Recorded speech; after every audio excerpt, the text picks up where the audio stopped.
ఎవరైనా ఎందుకు వ్యతిరేకిస్తారు సినిమా వాళ్ళను?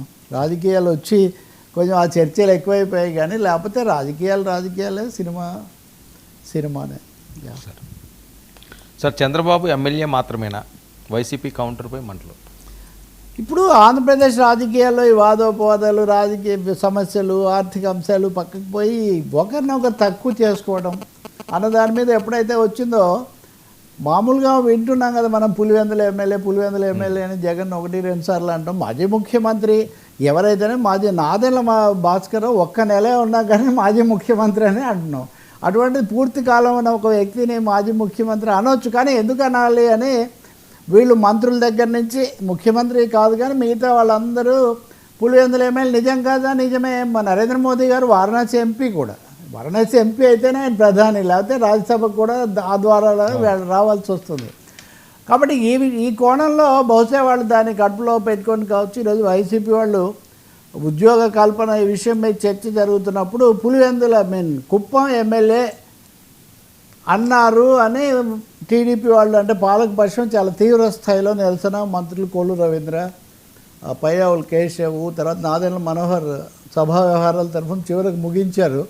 సో మీరు ముఖ్యమంత్రిని కుప్పం ఎమ్మెల్యే అంటారా? దీని మీద చర్య తీసుకోవాలని చాలా ఇదైన తర్వాత బొత్స సత్యనారాయణ లేచి, ఇప్పుడు ఆయన ఇది కూడా మాజీ ముఖ్యమంత్రి అయినా మీరు పదే అనకుండా పులివెందుల ఎమ్మెల్యే అంటున్నారు కదా, మేము నాటి కుప్పం ఎమ్మెల్యే అన్నాడు మా సభ్యుడు. ఆనాటి కుప్పం ఎమ్మెల్యే ఇలా వాగ్దానం చేశారా? జరగలేదు. ఆనాటి కుప్పం ఎమ్మెల్యే అన్నాం కానీ మేము కుప్పం ఎమ్మెల్యే అనలేదు. ఆనాటి కుప్పం ఎమ్మెల్యే అంటే దాంట్లో తప్పే ఉంది దశ, అది ఫ్యాక్టే కదా, అది నిజమే కదా అని.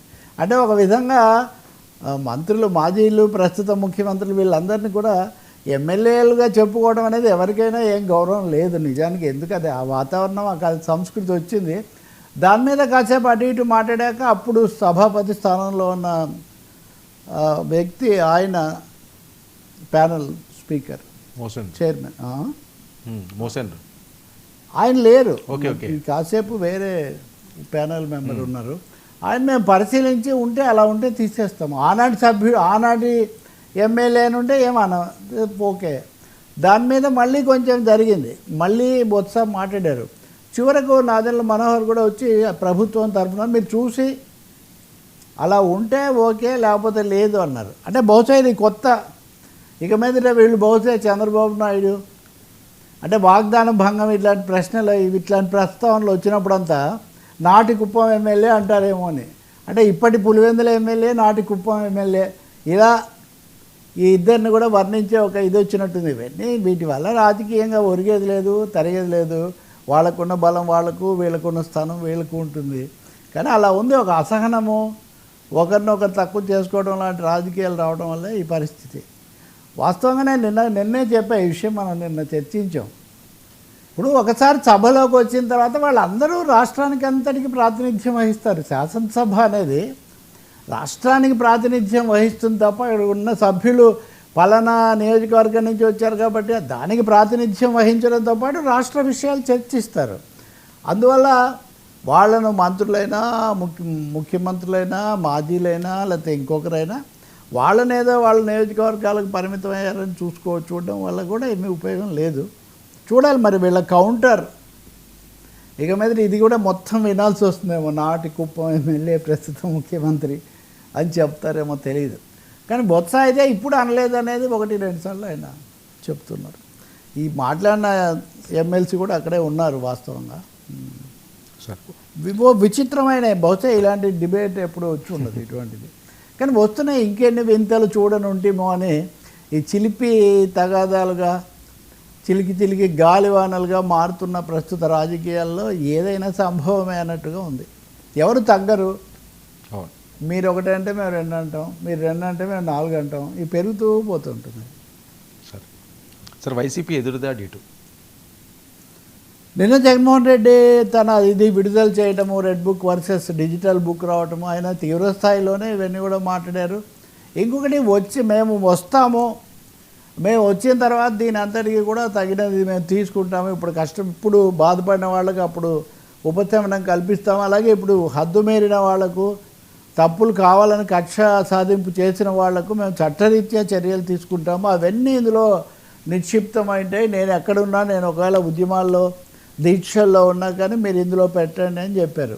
కానీ ఇలా చెప్పడాన్ని ఈరోజు స్పీకర్ అయ్యన్న పాత్రుడు సభలో మాట్లాడుతూ మేము వచ్చిన తర్వాత ఇలా చేస్తాం అలా చేస్తాం అన్నారు, ఈ పద్ధతులు ఏమీ బాగాలేవు, సభలో వచ్చి మాట్లాడాలి కానీ బయట మాట్లాడటం ఏంటి అన్నది ఆయన ఒక గట్టిగానే చర్చలు ప్రారంభం కావడానికి ముందు స్పీకర్ అయ్యారు. నిన్న మనం చూసాం కదా, హైకోర్టులో జగన్మోహన్ రెడ్డి పిటిషన్ వేయటము, దాని మీద నోటీసులు పంపించటము స్పీకర్కు, తర్వాత నోటీసులు పంపించారు. అప్పుడు అసెంబ్లీ సెక్రటరీని దీనికి సమాధానం దాఖలు చేయమని కూడా అడిగారు. స్పీకర్కు నేరుగా పంపించారు, సహజంగా అసెంబ్లీ సెక్రటరీకి పంపిస్తారు. సో ఈ విధంగా ఇప్పటివరకు శాసనసభలో అధికార ప్రతిపక్షాల మధ్య ఉండేది కాకుండా ఇప్పుడు స్పీకర్కు గత పాలక పక్షానికి మధ్యలో ఇదిలాగా ఘర్షణలకు కూడా ఇది మారుతున్నట్టుగా కనిపిస్తుంది. ఇంకొకటి ఏమో క్షేత్రస్థాయిలో ఈ ఎదురుదాడికి అనేక రూపాలు మీరు చూస్తే నిన్న ఒకటేమో జెరూసలం ముత్తయ్య చంద్రబాబు మీద, రేవంత్ రెడ్డి మీద చర్య తీసుకోవాలని నేరుగా భారత ప్రధాన న్యాయమూర్తి సిజేఐకి గవాయికి లేఖ రాశారు.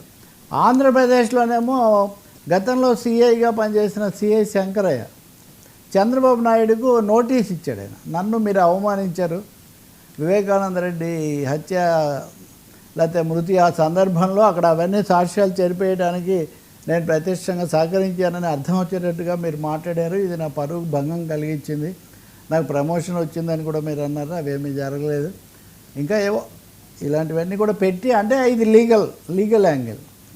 అలాగే సిట్ అనేది ఏసీబీ కోర్టును పక్కదో పట్టిస్తుంది అని కూడా 1-2 సార్లు వాళ్ళు చేయడం జరుగుతోంది సభలో జరుగుతున్న వాటి మీద కూడా. సో అనేక విధాలుగా ఇటు శాసన మండలిలో, రెండోది కోర్టుల్లో, మూడోదేమో మామూలు ప్రత్యక్షంగా దీక్షలు వీటన్నిటి ద్వారా, నాలుగోదేమో ఎవరి లూప్ హోల్ ఉపయోగించుకొని లేకపోతే అవకాశం ఉపయోగించుకొని రకరకాల లీగల్ నోటీసులు కూడా ఇవ్వడం, వీటన్నిటి ద్వారా అన్ని కోణాల్లో దీన్ని కొనసాగించాలనే ఒక నిర్ణయానికి వచ్చినట్టు మటుకు కనిపిస్తుంది. ఒక ఎదురు దాడి, కౌంటర్ అఫెన్స్ సీరియస్గానే స్టార్ట్ చేసినట్టుగా ఈ సూచనలన్నీ మనకు చెప్తున్నాయి. సార్ అమరావతి అంటే ఒకటి ఆల్ సెడ్ అండ్ డన్ 11 సీట్లే వచ్చినప్పటికీ 40% ఓట్లు వాళ్ళకున్న బేసు, ఈయన వెళ్తున్నప్పుడు కొంత ఆదరణ వస్తున్నారన్న దాంతో వాళ్లకు ఏదో నిరుత్సాహానికి వచ్చి వెనక తగ్గడం కాకుండా ముందుగా రావాలని. మీరు ఈరోజు చూస్తే ఎమ్మిగనూరులో టీడీపీ బీజేపీ వాళ్ళు వచ్చి చేరారు అని వార్త అయిందాక, అంటే అది కూడా మొదలైంది కొంచెం. అంటే ఎవరైనా వచ్చేవాళ్ళు అసంతృప్త జీవులు వీళ్ళ వాళ్ళు అటుపోతుంటే, అంటే అటు ఇటు వలస జీవులు మళ్ళీ మొదలైంది. ఒక ఏడాదిన్నర కావచ్చింది కాబట్టి, స్థానిక ఎన్నికలు కూడా రాబోతున్నాయి కాబట్టి మళ్ళీ ఒకసారి అందరూ వెనక్కి తిరిగి చూసుకుంటారు కదా, ఇటా ఉండాలా అటు పోవాలా ఈ పద్ధతిలో. సార్ అమరావతి